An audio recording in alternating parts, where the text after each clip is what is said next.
दोस्तों, क्या कभी आपने सुना है कि चूहों के ऊपर कोई मुकदमा चला हो किसी कोर्ट में? चौंक गए ना?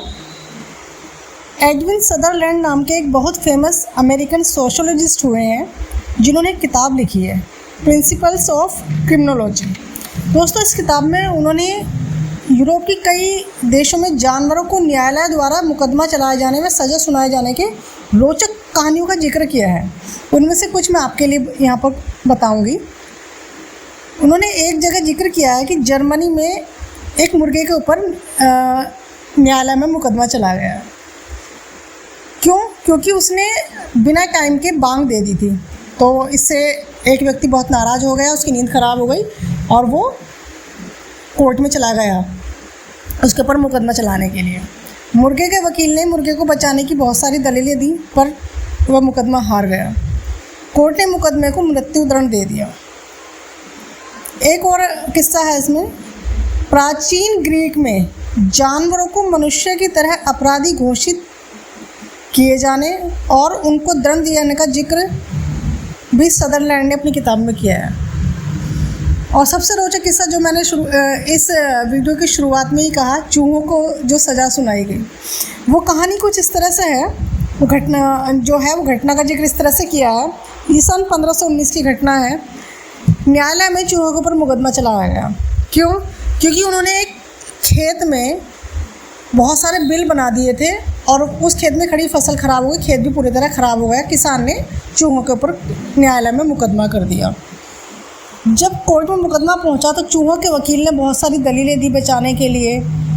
सबसे अच्छी दलील जो चूहों के वकील ने दी थी वो यह थी कि योर ऑनर, मेरे क्लाइंट्स ने बहुत बड़ा जो नुकसान तो किया है किसान का, लेकिन उसने जो किसान का खेत है उसे उपजाऊ भी बना दिया है, छेद करके इसमें बहुत सारे बिल बना करके। लेकिन कोर्ट ने इस दलील को रिजेक्ट कर दिया और चूहों को सज़ा दे दी गई। और हालांकि कोर्ट ने ये भी उसमें अपना व्यू दिया कि भाई जब उनको सज़ा दी जाए तो थोड़ा ध्यान रखा जाए, उन कुत्ते, बिल्ली और उल्लुओं से बचाया जाए।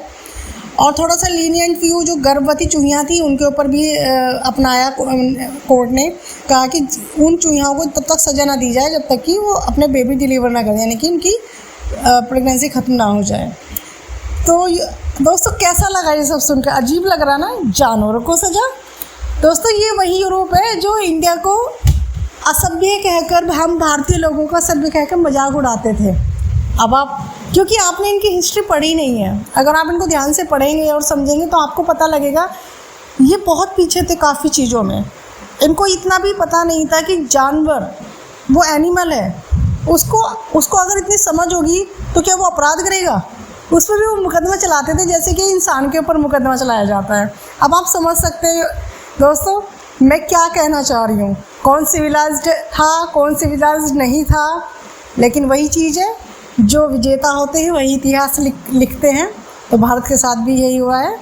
तो आप पढ़ें, अच्छे से रिसर्च करें तो आपको पता लगेगा हमारे पूर्वज कभी भी असभ्य नहीं थे। उनके रीति रिवाज, उनके जो तरीके थे, उनके जो न्याय व्यवस्था थी वो कहीं से भी असभ्य नहीं थी।